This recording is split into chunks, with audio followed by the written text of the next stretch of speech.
Okay, so we're going to look at those three tools or functions that we talked about being, the morph tool, layers, and surface noise. So the first two are going to be the morph tool and layers because they're kind of connected to each other, and they are much more important at this stage in our, practice and development of that kind of stuff. The surface area stuff, the surface noise, that's going to come not too far in. It's going to quite soon. Um, but I want to kind of like talk a bit more about surface noise and how we can use it in other stuff. So, hello Ada, that's our subject for today, so we'll just clear that. Okay, so currently I'm up to this point in this sculpt, and I'm starting to detail out some stuff. I'm starting to get the kind of feel that I want in it, but I'm also might not be at a stage where I'm super comfortable with everything I'm doing, or that I want to be, have that safety net underneath me. I want to try a few things out, or even just have a bit more control. This is where these two really cool tools come in. So, number one, the first one we're going to look at is Morph tool. Morph. Or Morph brush, really. Not Morph tool, Morph brush. Now, the Morph brush comes in two parts. So, to access the Morph brush, B for our brush menu, M for morph, and then G for morph G, I guess. So G, it's just behind my head here, like literally just there. So BMG, BMG. That's a morph brush. So I got the morph brush, and if I tap on the surface, it's going to give me this message. This brush requires a valid morph target. Okay, so what is happening here? I said that the morph brush comes kind of in two parts. You've got the brush aspect, but then you've got the thing that kind of makes it work. And the thing that makes it work is this morph target. What we're going to do is almost take a picture of our subtool. So make sure we're on the subtool that we want to work on. So I want to work on the head. Oh, so we just... There you go. So I'm on my head there. I can see that I'm on my head. And BMG. There we go. So make sure I'm on my morph target. So what I need to do is go to a function in my options on the right hand side here. Go to one of these options which allows me to take a picture of the object, essentially. Not actually a picture like, we press Shift S and we take a picture like that. Not like that, but basically another kind of picture. That's going to be, yeah. So I've just skipped that to turn it off because it's going to keep telling me that. We're going to almost like put a state in memory of this surface of how it looks at the minute. So let me just, first of all, make sure I'm at my highest subdivision level. I'm at 4 million. I'll give it one more subdivision level. Give it 19 million. There we go. So, number one, if I've got subdivision levels, so you can see here on geometry I've got subdivision levels, I need to be at my highest. If I am working on a Dynamesh, it doesn't really matter. But you will lose it when you Dynamesh it, kind of thing. So, I'm not working on a Dynameshed surface here at the minute, but again, don't really matter. So, BMG for my morph brush. On my menu here, I'm going to come down to morph target, which is right here. And then I'm going to store MT, or store morph target. And a morph target, like I said, almost takes like a screenshot of the state of the mesh as it is at the minute. And then we'll remember it. And that's really cool because if I just isolate off my mesh, there you go. So I'm just dealing with the mesh here at the minute. So I've stored a morph target. I've got this kind of state of memory right there. And what I can do is just start going in there and, sketching in, doing what I want to. I can start pulling some stuff off. Obviously, I'm using probably the wrong brush for such a high resolution. It don't really matter, does it, actually, because I'm not going to keep any of this information. So, yeah, you can sculpt in. I can start, I can do what I want to. I can come in here with a damn standard and start to, get some information in there that I like. Yeah, we start getting some eyebrows in there, that kind of stuff. We sharpen that off. So I can start bringing in and working on my mesh in its current state, remembering that, I've got that morph target state stored, my stored MT. Now, the morph target, BMG, what it does is it almost acts like an eraser brush, but it only erases back to whatever morph target is stored. So if I start to brush on the surface now, it is painting black for some reason. don't want any red. There you go. So as I start to, you can see now that I'm pushing back that information. All the changes I've just made to the surface then get erased. So I'll do that again. So again, we've got this stored morph target here on the right hand side inside the morph target. With the morph brush again, I can just start to I can either obviously pull it completely back if I want to, you know, get rid of it altogether. Or I can, because this is just a brush, I can turn down the intensity. And I can start to like really slowly push it back. Maybe even blend it in. If I've got some sharp edges, I can just kind of blend it in with the original area. You see there, so I'm blending in around it. And again, I'm not losing, I'm not erasing anything. Well, I am, but what I'm not doing is I'm not pushing back the original. I'm just basically bringing back that original form that was there before. Like that. So let's do that on a serious basis. Let's actually do something that we could actually use that with. So if I use the damn standard now, I can start to bring in some level. Let's go a bit heavy-handed with it. Maybe I want to get some really nice, deep, you know, sleep lines, that under eye mask there. You know, bring in a little bit more of that epicanthic fold. Push in these eyes a little bit. You know, some of this information I'll want to keep. Some of this information I will not want to keep. Sharpen off that section there of the eye. Section off that section there of the eye. You know, I can go around and do what I want. Now, I've not got symmetry turned on here, so you can see that. You can see the difference. Here's how it was before. Here's how I've got it now. I can even start to, you know, my intention for this is actually to make almost like a bit of a Dishonored version of Ada Wong. So maybe I might want to come in here and start to pull in a little bit of those, more of those, you know. I'll do this freehand. There we go. Some more of those, you know, Dishonored style kind of shapes that I like. But I might go a bit overboard, so apparently my computer's struggling to process this kind of large scale information, but it's fine. You know, pushing some of that. So I've got kind of this information that I want. I've been pushing it. Obviously, I've got that stuffed morph target here. So if I go to BMG, morph target, and I can bring that down a little bit, I can then start to bring that back. You know, maybe some areas I might want to keep. You see that sharp edge there? I might want to just blend it off on top of the neck there, but I might want to just smooth some of this information as well. So I'm using a combination. I'm not just using that damn standard. I'm also using smooth to obviously smooth that back, that information I've just put in. But then use the morph target brush just to push in, just a touch. So now you can see the difference. You can see that where I've got that morph target information, I can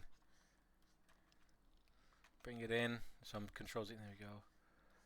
There we go. Now, all brushes have an alternative version. So you have the normal version, then you hold Alt, it'll give you a bit of a different version. The version, this is a bit of a weird one. It almost like it tries to, unsuccessfully in my opinion, tries to, instead of bringing away the information, bringing back that original mesh from the morph target, that information, it starts to almost like make the information you've just put on even stronger. It doesn't really seem to work that well on this, because it seems to make that a bit, yeah. But I can just soften it in a little bit.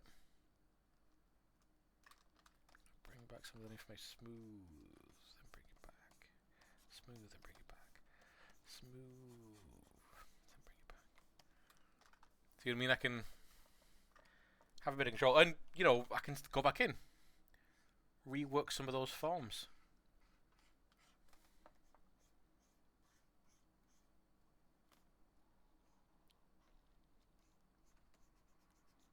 So I'm going back in there, sculpting again.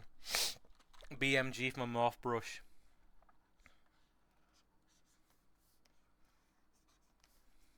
So the morph brush is really cool. I tend to use it a lot. It does have its drawbacks. Its drawbacks being, you have to obviously remember to do a morph target.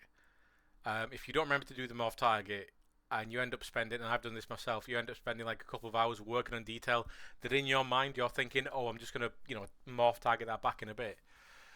You'll then realize that you've not stored a morph target, have to go back a couple of hours in the history, and then once you've stored that new morph target, you don't do as better job the second time around for some reason, and you're like, oh, you've lost that time in space.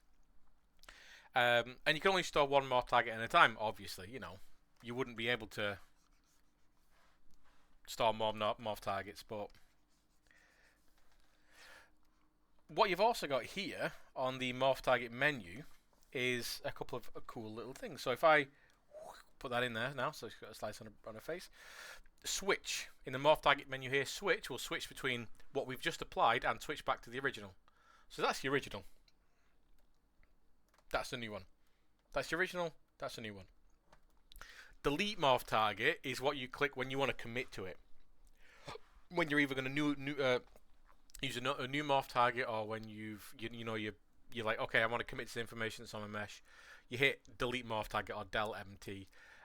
Create diffuse mesh or difference mesh. I think creates. If I click that, I don't know if it's going to crash the system or not. It creates a.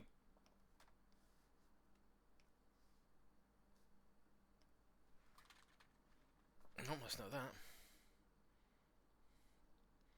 So let me just delete that. So that creates a. Okay, so it creates a mesh from the areas that have been affected.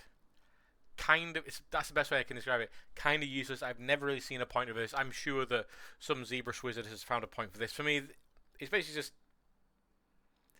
these are the areas that have been affected with that morph target. For me, kind of useless, in my opinion. So we go back to morph target. Boosh. So morph here blends in between the two. So if I start dragging that back, it kind of pushes, it overemphasizes the detail. If I start bringing that forward, it starts coming back to the original. So you can actually blend that in as a whole. So if all the information you've just put on that surface is fine, and again, with the tool, once I change this morph here, you kind of commit to it. So again, okay, we crash apparently, and we're back. So yes, I did just crash then, but that's not ZBrush. Well, it was ZBrush, but I want to state that ZBrush can do a lot of stuff, and a lot of it is very computationally heavy. What we think is quite a simple thing, like that morph brush or slashing something or trimming something, we might think that's quite easy. It's quite computationally heavy. With me faffing around then, just kind of going from, not really using the tool how it really should be. I was going back and forth. I was using all the sliders, doing all this kind of stuff.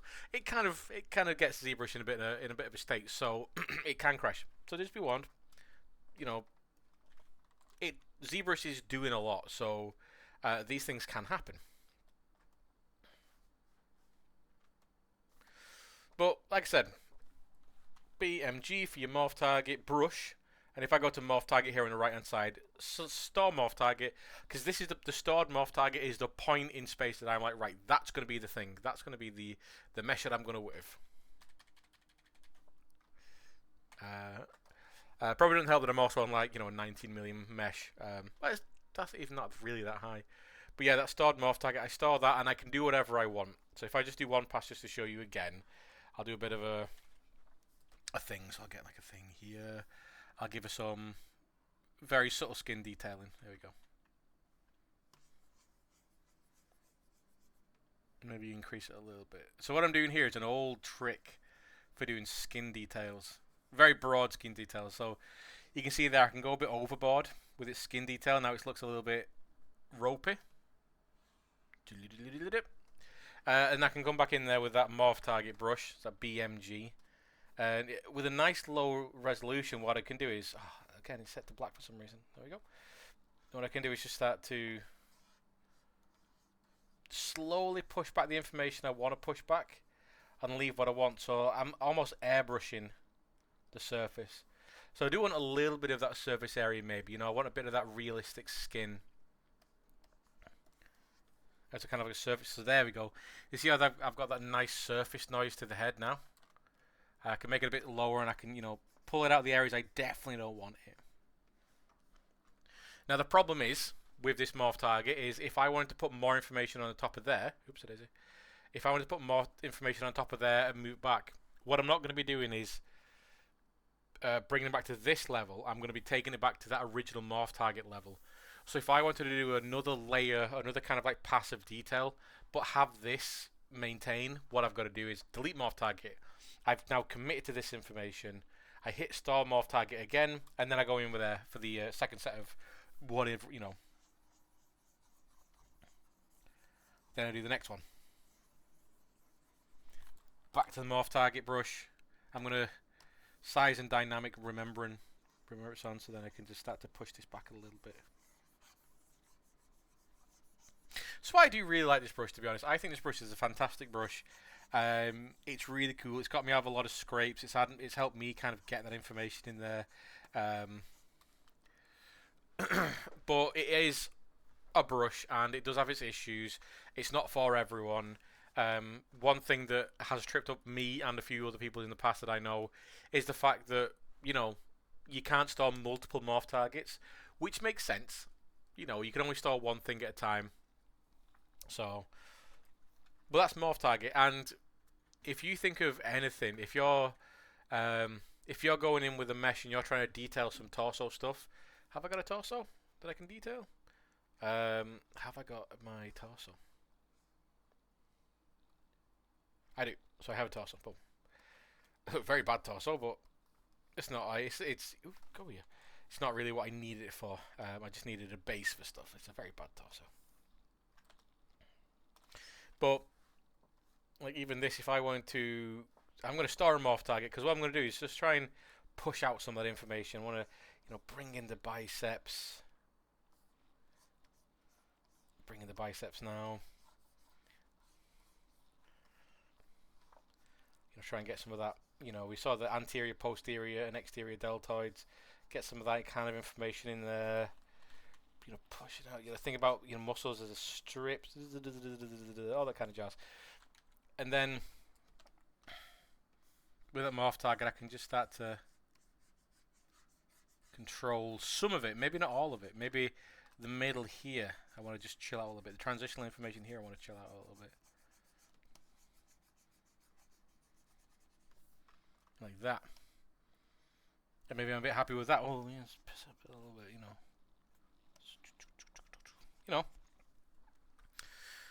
There's loads of things you can do with the morph target brush, and for me it is literally like an erase. It's like a history erase or a history recall brush. There is a brush called history recall. I've never really actually used it, so I don't know what it does, but I can imagine it does something similar but recalls you to a point in history. But I like the morph target brush. I think it's got some very good applications. So that's the morph brush. So if we go back to my head, there we go. Hello Ada. And we just take her back to whatever state she was at before.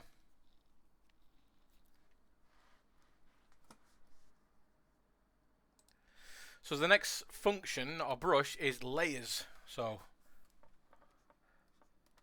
layers.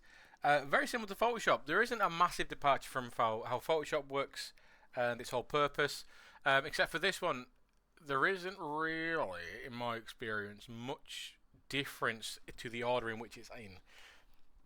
For the kind of information I've been putting in, I'm sure that the more for hard surface, your mecha and armor modelers who use ZBrush to create like armor and mechs and stuff, I'm sure it matters a lot more for them because they're using very, very clean, precise detail, and that might matter what's on top of each other. But for me as a character artist, I'm a bit dirty. I don't really see a difference too much on my work, seeing as it's dirty and it's sometimes a bit messy. So yeah, we don't need you morph brush anymore. Thank you very much. Thank you, Morph brush. Right. So layers. Well, layers work very, very similarly. Again, we need to make sure we're on the higher subdivision level. And I'll give myself that extra 1. Why am I getting new subdivisions? There we go. So you make sure you're on your higher subdivision level when you do these, if you're using those subdivision levels. Again, if you're using Dynamesh, it might act a little bit differently, it might act a bit wacky, but generally, you know, have a play with these tools. See what happens, see what doesn't happen. Just because you get an error message doesn't mean you're doing anything wrong. Well, it does mean you're doing something wrong. It just means that you know that you can't use it for that function. So, layers. So layers live in our menu set to the right hand side here, and it's layers right there. Come here. There you go. And you're met with this. It's not a massive menu set. You know, there's not a whole lot going on, but what's going on is we got layers, which are all currently empty, and we've got this. So new, this little grey box. New. So if we click that, we'll actually create a layer. So we click that, and you can see there we've got a layer. And we've also got this like little rec, which is recording. It's recording what we're doing to the mesh now. So we can actually go in there and do some stuff. So again, what I'm going to do is just going to click build up and just kind of like start to, you know, mess around with it.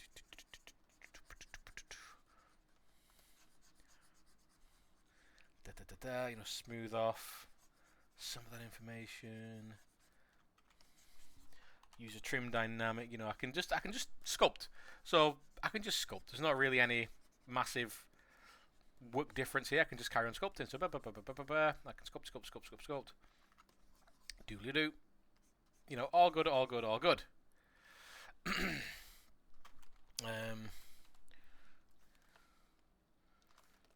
tighten up. Let's make a bit more of a scene that we did before. So yeah, I can just.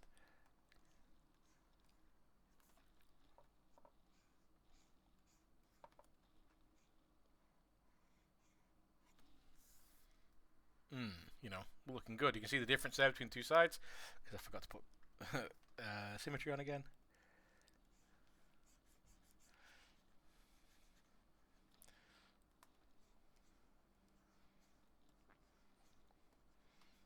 So, you know, you got some stuff on. Now, the difference now is that I've not got that morph brush to bring specific areas back and forth from what I want. I believe you can actually use layers and morph brush. You know, you can store a morph target on a layer and use them in tandem. I believe you can do that. But just to show you here, what we can't do is work on specific areas. We're working on an entire layer. So I've got all that information made there in the layer. You can see I've got some stuff in the corner of my head.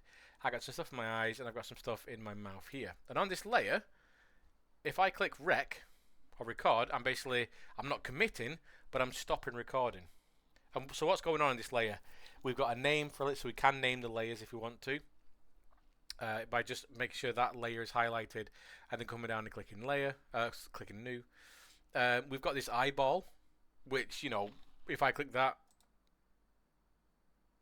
Oh, no, sorry, I clicked record instead. The eyeball. There we go. So you can see what goes on. So I can either hide or show the information on that layer. It's, you know, it's having to compute all that information, so it's struggling a little bit. There you go. So you can hide that.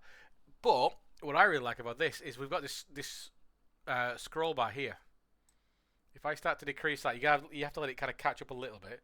But if I click and drag that to the left towards the middle, what you're going to see is all that information starts to gradually go away.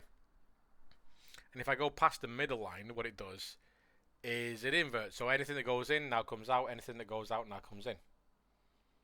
Which in this case isn't really working for us. However, you know, I can make quite a lot of intense information and then start to gradually soften it off.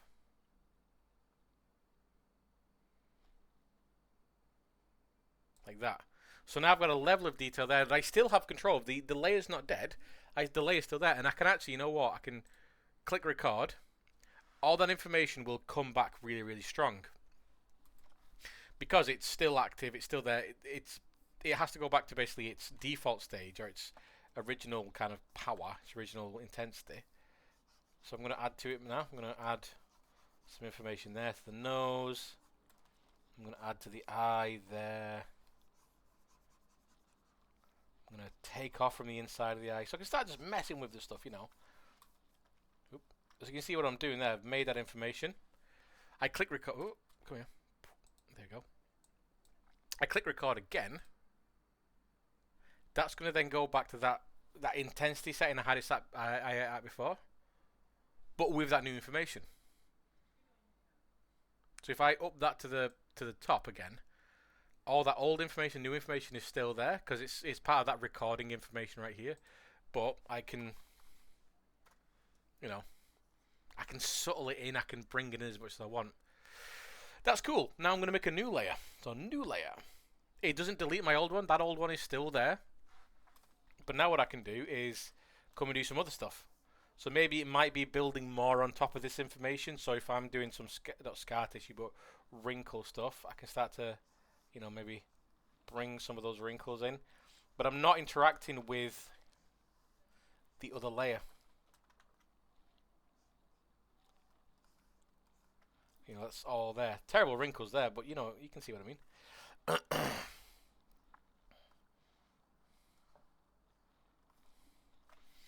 I can even make it a bit intense. Get some nice deep ones in there. Yeah. Pull in some of that information there, so I can OTT it. And again, this information is on its own layer that I can increase and decrease. Again, you gotta wait for it to catch up because it's quite a lot of information it's having to deal with. Just let it kind of come on. There we go. I will say save often when you're doing this kind of stuff. Make sure you save often. But don't do loads of incremental saves of ZBrush. I've said this before. Incremental saves and ZBrush don't mix because it's these files can get very big. Especially when you start dealing with multiple subtools which have their own history, and then each one of them might have some morph target data and layer data, and it stacks up, and these files get very, very, very big. But keep saving on top of the same file. Just save often. But yeah, same thing with this. I can individually bring this information down. Ooh, it's chugging. There you go. And that's what I tend to do. When I'm doing wrinkles or anything like that, I tend to OTT them and then pull them back a little bit. I don't try and get the wrinkles looking absolutely perfect first time on my first go. I build them up like this, and I can build layers and layers and layers. I think you are limited to these amount of layers that it's got in here. It's probably like 10 layers. I've never used 10 layers, so I wouldn't be able to tell you. But I use maximum of 4 layers. Just that's from what I'm comfortable with. And yeah, so I can still turn off individual layers. So you can see there that that's just that second layer there, right there. That's just that first layer. And they both work individually. So the sliders for intensity works for each individual layer. And I can go back in and turn on and off the recording. So I can go back into that second layer, continue to record, continue to add detail, to zhuzh it about a little bit. And like I said, I think the morph target works with it. I don't want to kind of test it here at the minute just in case it crashes again. I don't think it will. I just don't want to, because I've said it, I don't want to test fate. And you can physically move these layers up and down. Again, I've never come across a time when that actually does anything for me.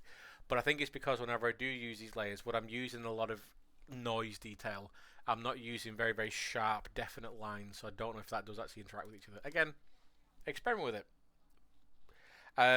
That's it. So I can keep going. I can still doing all this stuff, but when I'm happy and I'm like, okay, I've got enough stuff here, I want to commit to it. All we have to do is click bake all, and what bake all will do is get rid of all the layers, but commit that information to the surface. Dead simple. Super, super simple. That's layers. So you got morph target or your morph brush, which contains obviously the morph target, and you got layers. 2 really, really good functions / brushes. Now the reason why I'm putting surface editing in this is because this all kind of works together. When I'm sculpting stuff and I'm using noise, I'm normally using layers and morph brushes as well. So let me go back to the beginning to this meshes kind of state I had it in before. Hello Ada. So I'll open up her again.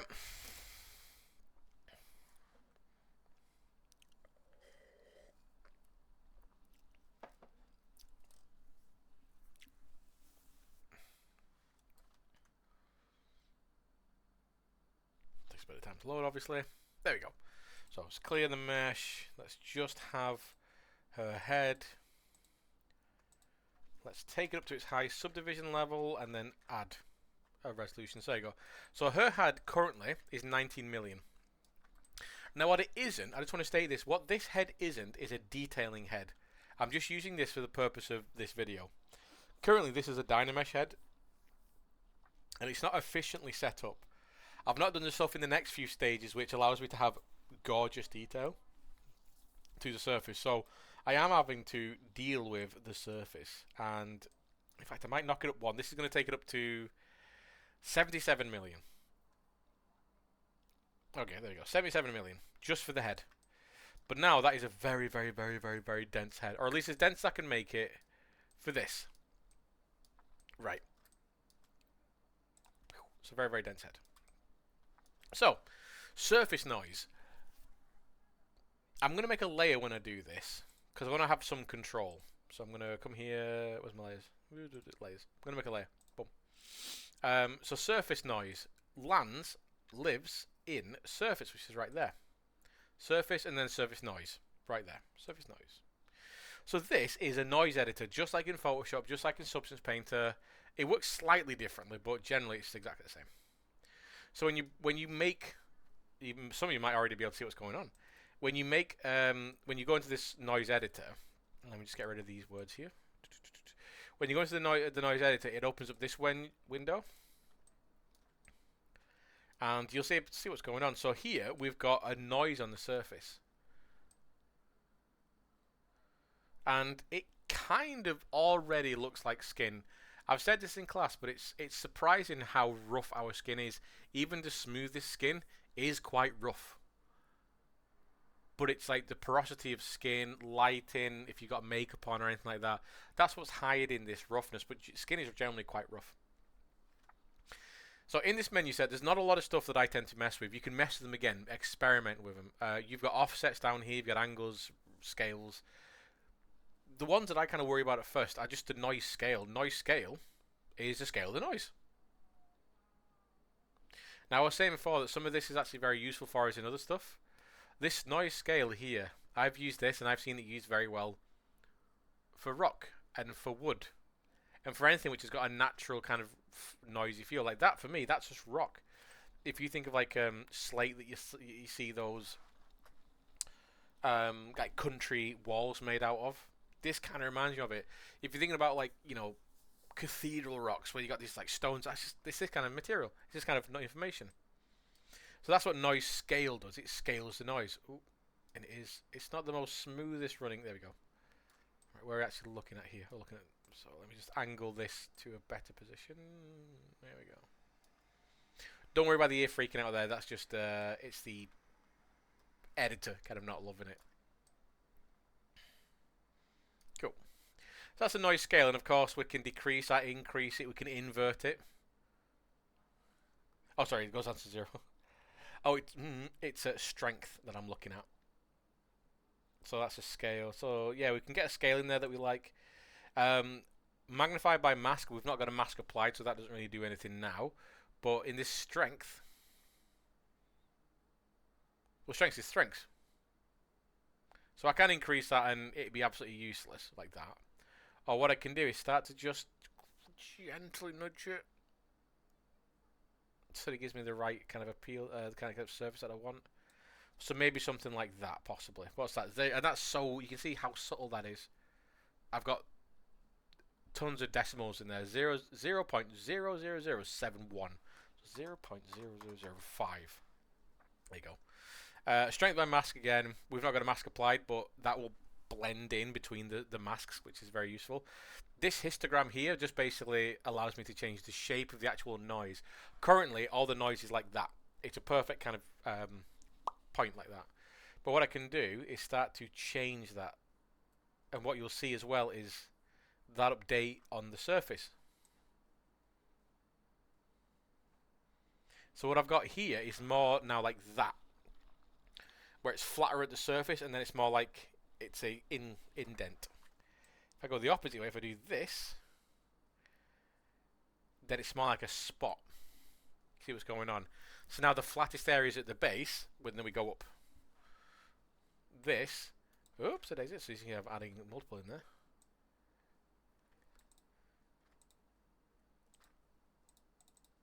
Oh, God, I'm adding.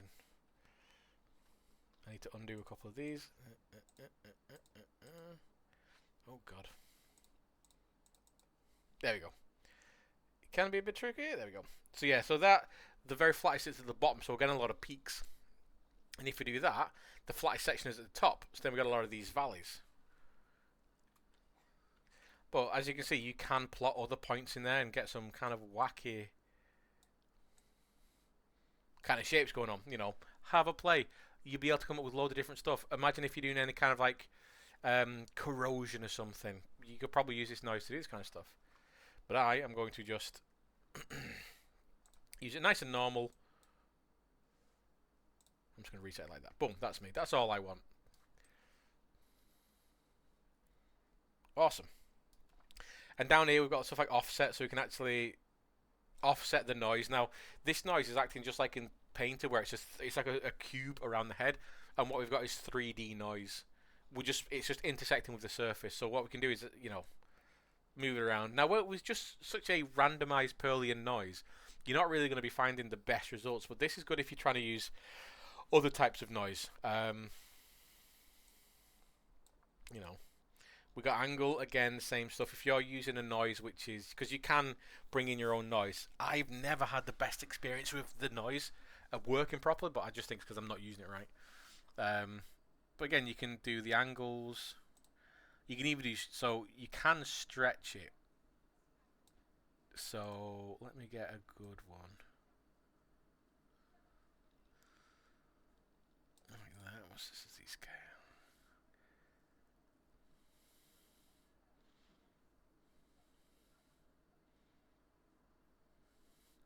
So you can adjust the scale. Oh, the the scale. So the stretching of it. I'll leave it like that, just cause, you know, boom. There's a few options in there you can mess around. Right, so you've gone through, you've changed your options, you found the kind of roughly roundabout noise that you want. If you could click OK, it then is applied to the surface. It's applied to the surface, but it's not. This is still a preview, which is good because it means we can still kind of modify it a little bit. If this was any lower res, what you'll see is when you move around, you'll see like the low res pop out a little bit. But like I said, this isn't actually there at the minute. If I zoom in, you can see that it's almost like a pixelated image. Because it's just a preview. Just a preview, that's all it is. But what I love about this is if I get my masking brush and I turn my RGB, not your Z, because the Z doesn't work from this. But if I turn my RGB down, what I can do is start to bring in the mask, almost like makeup. We become kind of makeup artists. And I can think, right, where do I actually want this noise to be? And what you might notice here is, everywhere that I'm masked, the noise is disappearing. And it's blending in because of that mask isn't 100%. It blends in. So maybe, you know, maybe the end of the nose, I just want to take it off a little bit.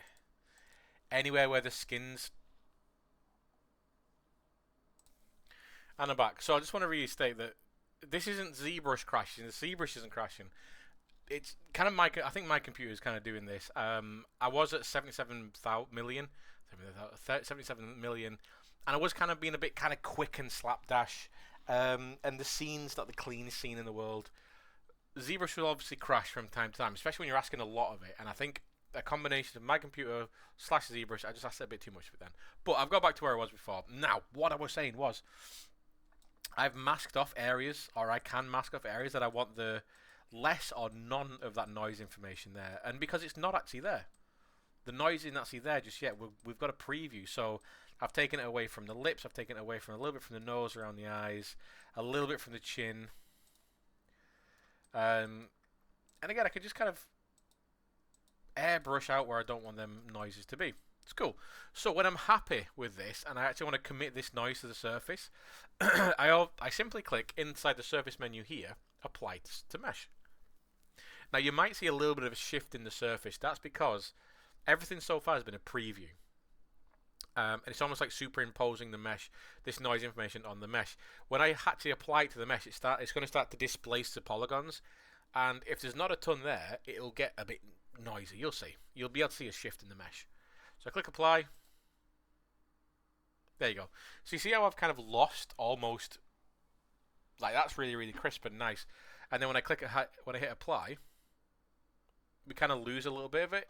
That's purely because the polygons aren't there. There aren't enough polygons to support it.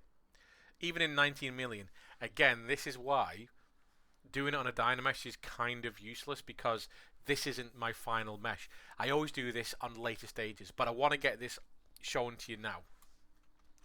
There are things we can do. Obviously, we can go back and, you know, mess with our noise. Oops, don't do that. So if I can go into edit and I can say like strength, push the noise a bit further than I would do, so like that for instance, and then hit apply to noise, apply to mesh. There we go. But what you've got there is noise, right? Isn't it good? And again, we've got those layers, haven't we? Oh, we've not, because since the crash, I've not saved the layers, which is unfortunate. So I would have had those layers on there. But what I can do actually is I can add a new layer, and I'm going to do some stuff. So I'm going to give us some more information around the cheeks. So I'm going to do this. Maybe a little bit less than that. And I'm doing this with a mouse. So I'm not doing my best. I should also,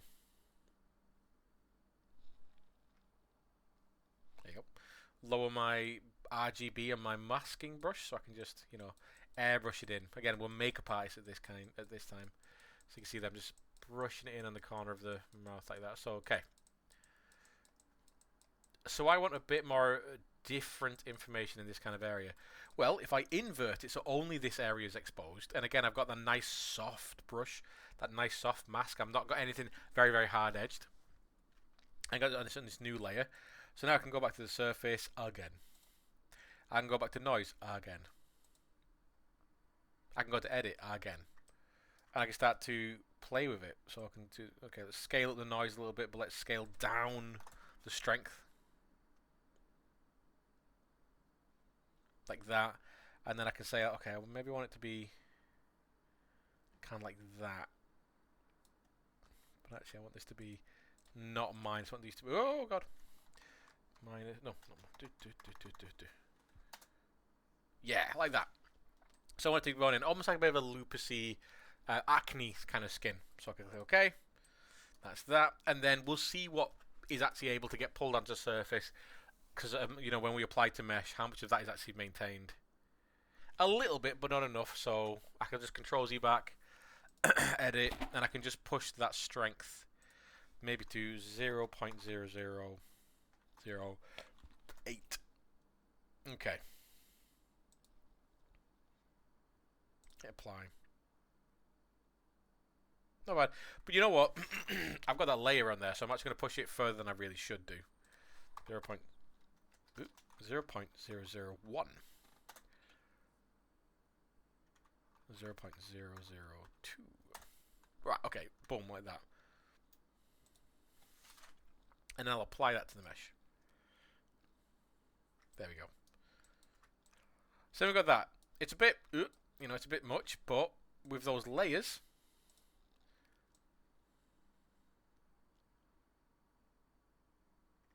what I can do is, you know, give it a minute. There we go. I can start to blend that in like that.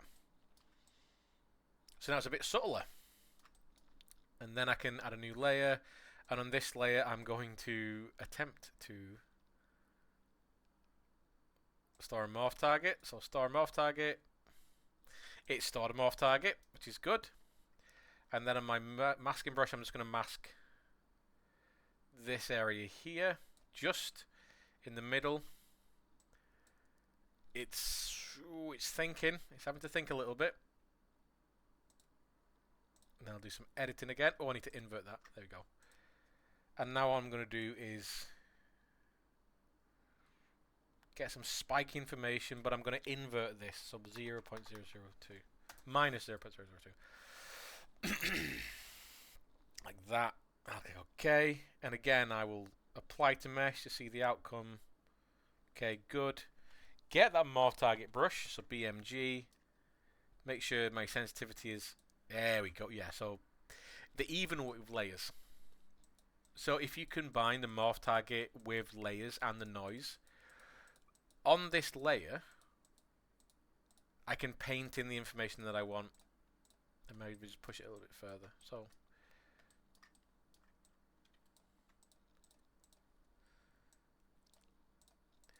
it's a really cool combination of features, and what I would do is just experiment with them. I'm doing this to add detail to the surface because I know that I use this a lot when I'm detailing. It's not necessarily my favorite part, detailing, so I like to make sure that I've got a bit of a safety net. I'm not super confident of just kind of like going in and just doing stuff. I like a bit of a safety net when I'm doing it. But if you do things like you're emphasizing muscles, you're defining muscle groups, you are maybe trying to shape eyelids.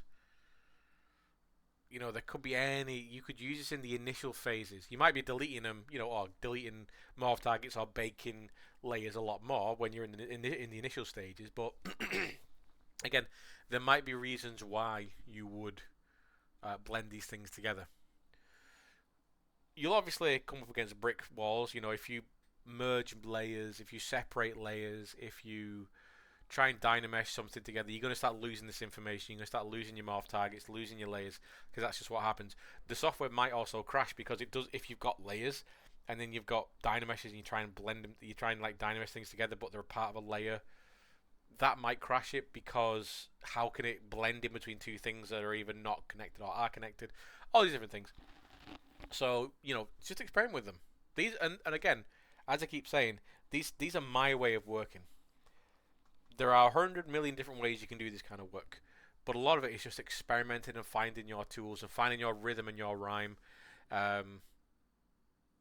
Because you know there are tons of different things we can do. There are tons of different methods and tricks you can do to get all this noise I've made on the skin here. I have another way of doing it as well, which I turn one of these brushes. It's a lot messier. So I might do a pass of this general skin like this, but very, very subtle. And then I might go over with this modified brush that I tend to make for my skin pores. I go over with that. Because at the end of the day, all I'm doing is creating a surface that can get created into a normal map. So that on my low poly mesh, obviously it's low poly, but then that normal map is pulling through all this information. But then there are loads of caveats to that, you know. I can't go too deep into information because some of this information just will not translate over into a 2K or 4K map. Some of this information might technically need like a 32,000 pixel map, like a 32K map, which we obviously do not use. Ludicrous if anyone tries to use them. You know, the most we'll use is a 4K. So even as a 4K, some of this information will not translate over. But then there's other stuff we can do. We'll be exploring that kind of stuff in due time. But yeah, that's the morph brush, layers, and noise. And we're going to be looking at all the other tools and other tricks and other tips and all this kind of stuff. But those are 3 of them. Yes, you did see a few crashes there. This isn't the most cleanest scene I'm working on. It's a dynamesh, which does throw up some issues because it's a non-optimized mesh. When we're dealing with optimized meshes, it's a lot cleaner, it's a lot nicer.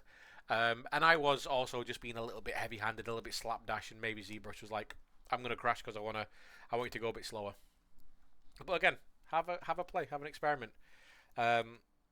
These are detailing-y kind of stuff, but again, you just gotta explore and have fun. Right, see you in the next one.